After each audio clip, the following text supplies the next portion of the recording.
And in those days shall men seek death and shall not find it. You see that? Did not I just state that? Yeah, in those days during World War One, they were seeking death and could not find it, man. Leaving their spirits in their bodies to be tormented, man. Yeah, man, Yahweh Ba'ashim, Yahweh Shah, man. Hey, man, the king of terrorists, man. You see that? The king of terrorists, man. Man, listen, give Yahweh Ba'ashim, Yahweh Shah a hand clap, man. Putting them putting Esau red ass through some torment, man. Giving them straight terror, man. Keeping their body, so like you're keeping their spirit, shall I say, inside their bodies, man. Not allowing them to give up the ghost, man. Yeah, they were seeking death and could not find it, man. Keeping their spirits locked into the body, man. That's why, listen, that's why Yahweh Ba'ashim, Yahweh Shah said, what? Fear not he that could kill the body, but fear he that could kill body and spirit, man. You see that? Paraphrasing. Yeah. Fear him that could kill body and spirit. Fear the man that could trap your spirit in your body and have you go through all type of pain. Yo, won't even let your spirit get released out your body. Just make you just sit through all type of torment, man. Hey, man. Y'all ain't hearing it. Y'all ain't hearing it. You so-called Negroes, Latinos, and Native Americans, 2/3 of you, 66.6% of you. You ain't hearing it. You ain't hearing it. You don't know the type of pain Yahweh Ba'ashim, Yahweh Shah can put you through, man. Yeah. You don't know that Yahweh Ba'ashim, Yahweh Shah could keep your spirit in your body and just make you go through torment after torment after torment, man. But that is a scary. Hey, man, listen, man. That is a scary thing, man. That is some painful living. Understand me? That is some painful living, man. But y'all playing around, right? Continuing on. And in those days, this Revelation chapter 9, verse 6. And in those days shall men seek death, and shall not find it, and shall desire to die, and death shall flee from them. In the shapes of the locusts were like unto horses prepared unto battle, and on their heads were as it were crowns like gold, and their faces were as the face of men. Yeah, those locusts are those warplanes. Yeah, those locusts are those warplanes geared up for war. You see that? And then those crowns like gold, that goes back to what? That goes back to those helmets that they wore in World War I. And they said they had the face of what? They had the face of men. What men? The YT men. Yeah, World War I. The face of men. This is who was fighting. Yeah, we are reading about the war. World War I, that is. You see that, Christian? But once again, you don't know that. You'll read this and be in total lost land. You'll be in wonderland, having no clue, no understanding what these scriptures are talking about. Be totally lost. You'll be thinking of some damn sci-fi, damn fairy tale mode. That's what your head will be in right now. Be in fairy tale mode. Have no understanding of what you are reading. Hey, you so-called Negroes, Latinos, and Native Americans, get your wicked asses out of them parlor houses. You see that? Verse 8. And they had hair as the hair of women, and their teeth were as the teeth of lions. Yeah, they had hair as the hair of women. Those helmets that they wore back during World War I, they had the long hair connected to the top of the helmet. I forgot the name of those helmets too. There's a name of those helmets, but I forgot the name of them. But in post-production of making this video, I will put these pictures into the video, man, to give you a better understanding. You see that? And it said, and their teeth were as the teeth of lions. Now, why were their teeth as the teeth of lions? Meaning their war equipment. All right? Their war equipment. The warfare. Yeah, it was like lions. Once again, a lion on a prey. A lion comes to devour. It comes to kill. It comes to injure. It comes to maim. And that's exactly what these war weapons, these war instruments were doing during World War I.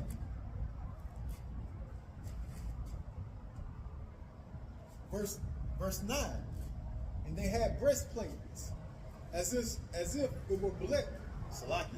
And they had breastplates, as it were breastplates of iron. And the sound of their wings was as the sound of chariots, of many horses running in battle. Yeah, and that's how the planes look. All right, that's how the planes look, man. Planes were built out of iron, and when they sounded, when they was traveling, all right, it had the sound of what? A sound of many horses running in a battle. You ever heard of a bunch of horses that's running in a battle with all the different battle gear on the horses? Yeah, it had that sound that those warplanes made when they crunk up and they was flying, or when they was about to take off a flight. Yeah, that same type of rattle, that same type of noise. That's what it's talking about, man. It's talking about the sound, the rattling of the warplanes when they was about to take off and when they was in flight.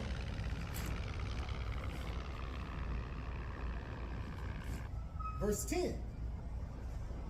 And they had tails like unto scorpions, and there were stings in their tails. Yo, there were stings in their tails. They had tails like scorpions. Yo, the machine guns, the Gatling guns, strapped on the back or strapped on the top of the warplanes.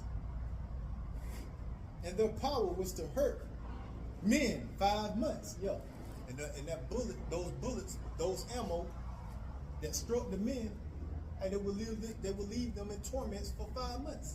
You see that? Yeah, they would be laid up in the hospital with war wounds. Verse 11, and they had a king over them, which is the angel of the bottomless pit. So they had a king over them. There was the angel of the bottomless pit, which was the messenger of the bottomless pit, the messenger of Europe. Once again, the bottomless pit is Europe. So who is this messenger? Who started World War I?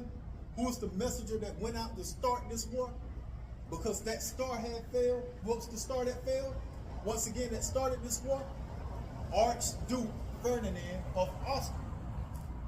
So who is this king? Who is this angel? The messenger that started the war? It was his friend William Kaiser of Prussia, the king of Prussia. This is how World War I started. You see that? This is what, hey man, this is what Revelation chapter 9 is talking about.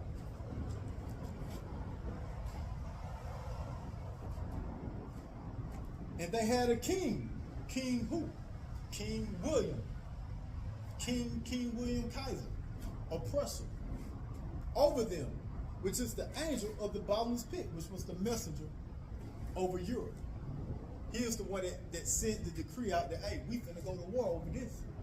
Y'all done took my homie, y'all done took my homeboy, Archduke Ferdinand of Austria, y'all done took him out. Hey man, hey, send out the message, man. We about to go to war. You see that? And this is what, once again, this is what the divided. You see that? You see that? A kingdom divided cannot stand. This is where the division started happening. In whose kingdom? In Esau's kingdom, the so-called YT man kingdom. Yeah, we're talking about World War I. We're talking about the what? The first bowl. And there's 2 more bowls here after this one. You see that? World War II and World War III. Who was in rulership during these wars? Yeah, the so-called YT man. For Esau is the end of the world, and Jacob is the beginning that followed him. See that? Is it Matthew yet? Is it Matthew? You see that? Verse 11.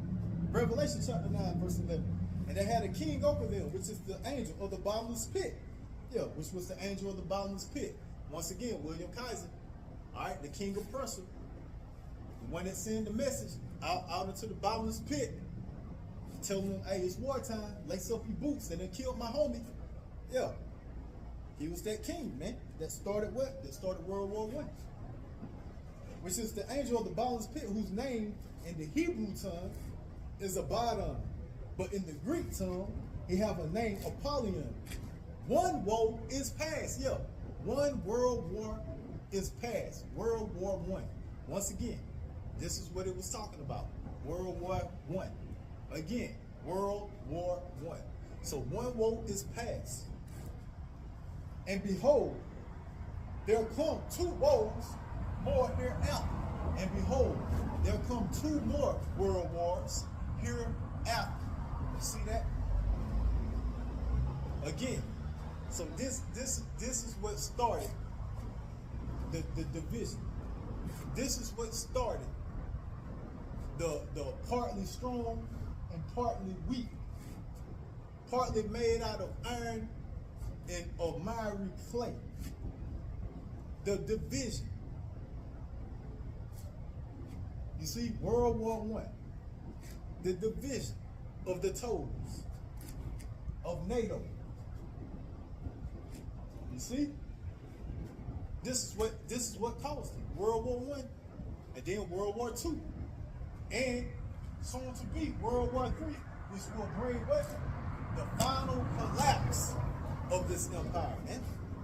It was only to be what? 3 wars. One has already came, and 2 more are to come. And we already had World War II, and now we are on the what? We are on the cusp of World War III. You see that?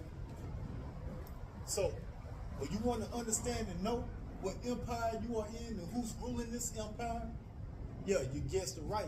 It's the so-called YT man. Without a shadow of a doubt, man.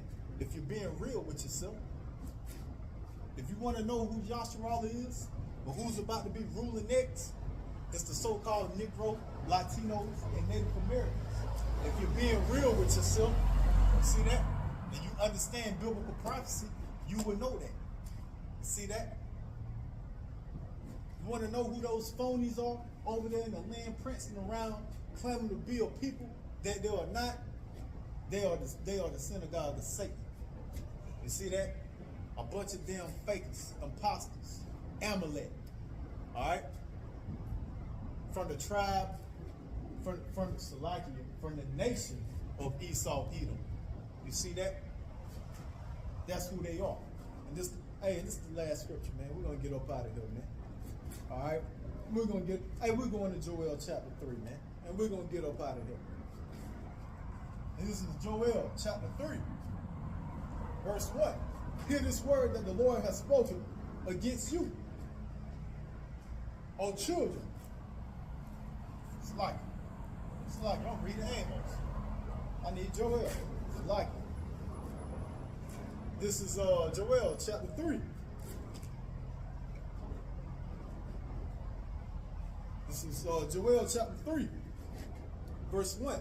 For behold, in those days, in that time, when I shall bring again the captivity of Judah and Jerusalem. So where's Judah and Jerusalem? Where's Israel? They are in captivity. You see that? Yeah, they are in captivity. This is a prophecy. This is what will be going on in the latter days. All right? So in the latter days, meaning in the here and now, Judah and Jerusalem, meaning Israel, is in captivity. So once again, who are those people over there in the land claiming to be the people, which they are not? Those are Amalekites. All right, of the nation of Edom, of Esau. So yeah, the true biblical Israelites are not in the land. They are in captivity. For behold, in those days and at that time, when I shall bring again the captivity of Judah and Jerusalem, I will also gather all the nations and will bring them down into the valley of Jehoshaphat, and will plead with them for my people and for my heritage, Israel, whom they have scattered among the nations and parted my land. Yeah, the Israelites are what? Are scattered. See that? Once again, the scriptures told us that the prophets were what? Prophesying in Judea and in Samaria and to the uttermost parts of the earth. Why? Because Israel have been scattered. And the land has been parted by who? By the heathens. So who's dwelling in the land? Heathens. Why is this World War III about to happen? Because they have scattered the Lord's people and have parted his land. You see that? Yeah. World War III, man. The third woe. For the third woe shall bring the end of this Roman Empire, the extended leg of this Roman Empire, which is Esau. But Esau is the end of the world, and Jacob is the beginning that followed. You see that? So salvation, deliverance out of captivity is for who? Is for Israel. You see that? It's for Israel. Matter of fact, we'll get one more and then we out of here. Jeremiah chapter 3, verse 23. Truly, in vain is salvation hope from the hills and from the multitude of mountains. Yeah, truly in vain is salvation hope from the hills and the multitudes of mountains. These hills and multitudes of mountains represents these nations, these other nations. All right, so truly in vain. If you other nations are believing and thinking that you're about to receive salvation, you are believing in vanity. All right, truly in vain. You believe in a fairy tale, something that is not going to happen. The salvation is not for you. The salvation is for who? For Israel. You see that? A world without end. A world that shall not be ashamed nor confounded. You see that? Going back to Isaiah 45, verse 17, right? Truly in vain is salvation hope for from the hills and from the multitude of mountains. Truly in the Lord our God, possessive, see that? A possessive pronoun. Our God, who God? The God of Israel and no other. Is the salvation of Israel. Yo, salvation is for Israel. You see that? So with that, I like to say all praises to Yahweh, by Hashem, Yahweh Shah, by Hashem, Kwakadash. Double honors to my elders, a great millstone. Honor to all the brethren out here doing the work in the will of the Father, in truth and sincerity. Shalom.